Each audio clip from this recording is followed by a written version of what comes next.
Welcome to LaughNapkin. Today I have 3 stories for episode 23 of r/EntitledParents. So hit that thumbs up, smash that subscribe button, and let's get into it. Entitled parent tries to bully a platoon of infantry men in DC on the 4th of July. Learns the error of her ways. Backstory: joined the Army right out of high school. During basic training, I volunteered for a unit within the Army known as the Old Guard. The Old Guard is responsible for ceremonies in the DC area and funerals in Arlington National Cemetery, amongst other duties. The Old Guard consists of units you may have heard of, such as the U.S. Army Drill Team and the Sentinels of the Tomb of the Unknowns, as well as lesser-known platoons such as the Presidential Gun Salute Battery and the U.S. Army Continental Color Guard, and is the oldest active unit in the Army. I only say this to emphasize that the Old Guard isn't some unheard of rifle company from BFE. It's a fairly big deal in the Army and in the DC area in general. Story time.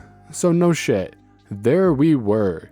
It's 4th of July in DC, big celebration, all kinds of stuff going on. I'm sure you can picture it. Most of the celebration goes on in front of the Capitol on the National Mall. As part of the festivities, my unit, the Presidential Gun Salute Battery, fires the baseline for the performance of the 1812 Overture, 3-inch anti-tank guns firing blanks. Only the more seasoned guys in the platoon get picked to do it, so the rest of us are given a cordoned-off area in the very front. We bring some food, some chairs, our families, and we have a cookout during the day and watch the show when it starts. During the earlier parts of the day, it isn't too crowded, but as the evening draws near, it becomes packed nearly shoulder to shoulder. Fortunately, as I mentioned before, we had our own area at the front, roped off from the general public, giving us ample room to have our cookout, perk of working for the government. Throughout the day, we would have people politely ask if they could join us. We said no, but we're always respectful. We weren't in uniform, but we had our unit t-shirts on, so we were still representing the Army. Enter Karen. It's midday through the afternoon, still a few hours before the show. We're enjoying the weather and the time off. I happen to be near the edge of our area when I hear someone behind me. I turn around and there she is. Pinched face and a haircut that says, "I want to speak with your manager's manager." Karen: "Excuse me, young man, could you ask your father to take this rope down? This is supposed to be a public area for everyone and my kids can't see the Capitol." Mind you, there are signs hanging on the rope every 5 feet explaining the purpose of the rope.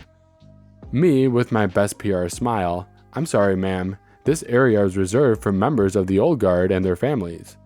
If you would like to come back a little closer to dusk, we'll be taking the rope down around then." Karen: "The Old Guard? I never heard of that before." Me, always happy to drop knowledge: "Ma'am, the Old Guard is the primary ceremonial unit for the U.S. Army and escort to the President of the U.S. of A." Karen: "I don't see the President. Shouldn't you be escorting him or something then?" Rolls eyes. Me, I had no idea how to respond to that. Fortunately, I was saved. Platoon Sergeant, PSG from here on, places hand on my shoulder. "Good afternoon, ma'am.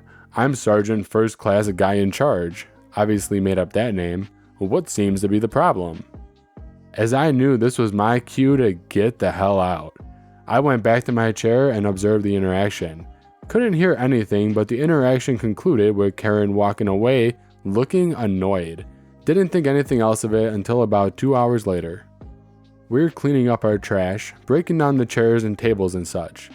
Out of the corner of my eye, I see Karen approaching again. This time with 2 Capitol police officers in tow. Platoon Sergeant must have noticed too. I heard him mutter "what the hell" under his breath as he walked up to intercept the trio. I didn't hear all of the conversation, but we all heard about it later. Platoon Officer: "Officers, what seems to be the problem?" Cops, obviously exasperated by the situation: "Sergeant Guy in Charge, we received a report that your soldiers were making lewd gestures and comments towards this woman's family. Is there any truth to this? Platoon sergeant laughs. Absolutely not. I've been supervising them all day. Nothing even close to that has happened today. Cops, nodding as though this is what they expected. We had assumed that, but we just had to follow up. Sorry to bother you. Karen, you mean you're just gonna let them sit there and hog up all the space? I drove my kids 9 hours to see this. Cops, ma'am, these men are here with the express permission of the Capitol Police and the District of Columbia. There are signs here, points to a sign 3 feet away, that explicitly state that. Platoon sergeant trying to defuse the situation. Ma'am, we're cleaning out our area right now. As soon as we're done, we'll be removing the rope to let everyone in. If you can be patient and wait, we can get you and your family right up to the front here in about 20 minutes. Karen proceeds to stare at them, much like a cow stares at an incoming train. Then she spun around and walked away without another word. We think it's all over. We go back to what we're doing. We were wrong. We're just finishing up, taking the ropes off the pylons and stacking the pylons in the arms of another dude in the platoon. Out of nowhere, here comes Karen, trailed by her 4 children and obviously stressed spouse. I'm assuming spouse, could have been her boyfriend or baby daddy. It's about time, get out of my way. Karen all but screams as she goes barreling right through Private Another Guy. Gotta pause here for a second. To be in the old guard, you have to be between 5'10" and 6'4" and maintain the Army standard of physical fitness. To add to that, the old guard is an infantry unit. If you aren't aware, infantry are generally the frontline soldiers in combat, and we're trained for just that. So suffice to say, none of us were small nor weak. Karen was probably around 180-ish, so when I say she barreled through this dude, I mean it. She put some force into it.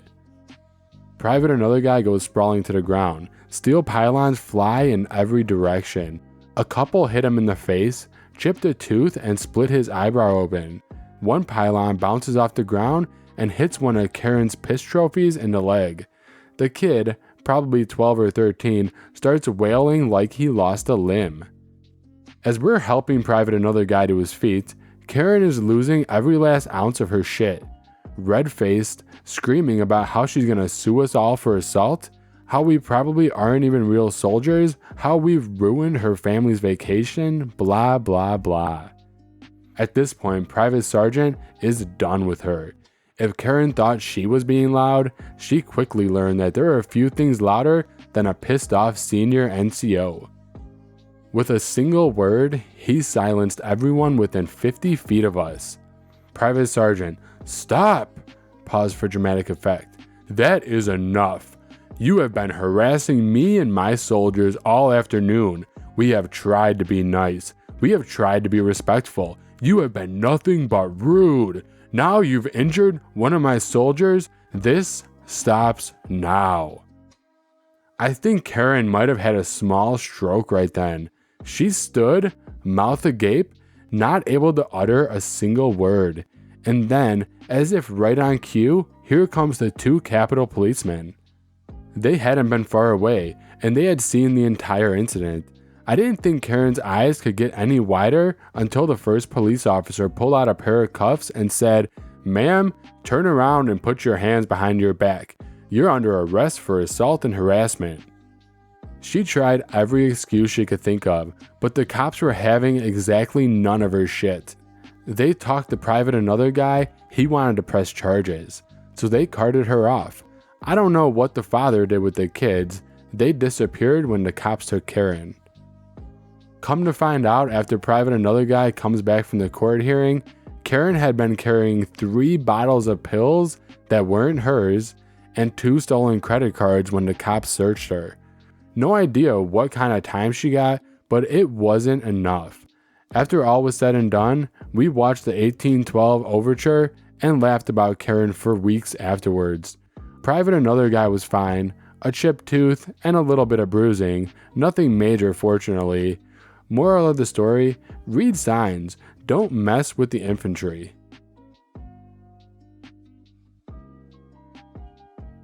Entitled mom thinks she can still use her friend's yard. even though I now own the house. This happened yesterday, and while there's no cops or fights, it was definitely an entitled parent moment. We moved to our house 3 weeks ago, and it has a lovely backyard that backs into a public walking path with a 4-foot chain link fence. There's a gate from the yard into the path, which is required by the city. The yard also has an oddity, an in-ground trampoline. Yes, you read that right. Someone had professionally installed a gymnastic-style trampoline to be ground level. We're in the process of having this removed because A, it's stupid, and B, the trampoline has been exposed to 15 plus years of Canadian winter, and I doubt it's safe. Yesterday, I was in the kitchen when I heard the sounds of springs bouncing. I thought it was odd, since none of the yards near me had trampolines. I look out the window and there's a preschool-aged kid bouncing on my trampoline, while mom stands on the pathway and watches. I come flying out the house. This is the exchange that occurred. Me, excuse me, you can't use this trampoline, it's private. Entitled mom, yes I can, this is my friend's house, who are you? Me, if it was your friend's house, you'd know she moved out a month ago. This is my house now, and you don't have permission. Mom, starting to look huffy, she said we could keep using it. Me, that isn't up to her, that's up to me. It's unsafe. You can't use it. Mom, it's not your house. It's your dad. I've seen him. Okay, so clearly she lives somewhere nearby. Me, you mean my husband? I can assure you I do own it. If you'd like, I can call the police, and they'll sort this out for us. This entire exchange has occurred while my dogs are going insane in the house. They can see someone strange in their yard. They're also not small dogs. One is nearly 200 pounds. Mom steps into the yard, picks up her kid from the trampoline, and steps back. Mom, your dogs are monsters. Me, I'm gonna go open the door and let them out, so you can find out. Mom took off down the path with her confused looking kid. I put a zip tie on the gate so it can't be opened, and I will be finding a company this week to take it down and fill in the pit of despair under it. Not as exciting as some tales, but this one is true. Do a backflip or you're fired. So for reference, I work at a parkour gym and oftentimes I work birthday parties. The parties are usually easy. Watch the trampoline, make sure no one dies, that's it. Except for this one party. For a birthday party, a customer can choose what they want to have at the party. For example, if they want bouncy castles or a parkour setup, or specifically for this one, a trampoline demo. So the party is going around, nothing bad. No one hurt, no flip fails, everyone having a good time. The mother of the kid was happy, but throughout the whole thing, she was a bit rude. She wanted specific songs, had us move equipment and stuff like that. Setups are usually cut and paste, but we're all teenagers who didn't really care to do a little extra work. End of the party comes around and we moved the kids over by the trampoline. It was me, coworker 1, coworker 2 who were doing the demo for the end. We start off basic, do a front flip, maybe a front half. Then after a while, we amp it up. Coworker 2 goes off doing backfulls and whatnot, touching the ceiling and doing well. Personally, I'm not the best at flipping. I put my efforts into rail tech, vaults, and stuff like that instead. I also have commitment issues. So I know my limits. They are 3 flips. A front flip, a front full, front with 360 turn, and a double front. However, coworker 1 and coworker 2 could do a backflip. I had broken my leg a while back and just never relearned it. Midway through the demo, I do a flip, and I'm walking off the mat and entitled mom comes up to me and says, "Why are you inexperienced?" Confused, I said, "What do you mean?" "Everyone else was doing backflips and you didn't do one. I just want to know why you're staffed here and still inexperienced." I was in complete shock by this statement and replied with, "Well, miss, I had She cuts me off, looks me dead in the eyes, and says, "I swear, if you don't do this flip, I'll have you fired." I, however, did not do the flip. I was not confident that I could do it. I wasn't going to risk my life and safety for this woman. Nothing ever came out of this afterwards, and really, this was just a woman who thought she was in charge because she paid. Well, that about wraps it up. If you enjoyed this video, give it a thumbs up. And if you haven't subscribed already, hit that subscribe button and bell. By the way, I just started a Discord server for anyone looking to be part of the LaughNapkin community. Link in the description below. See you next time.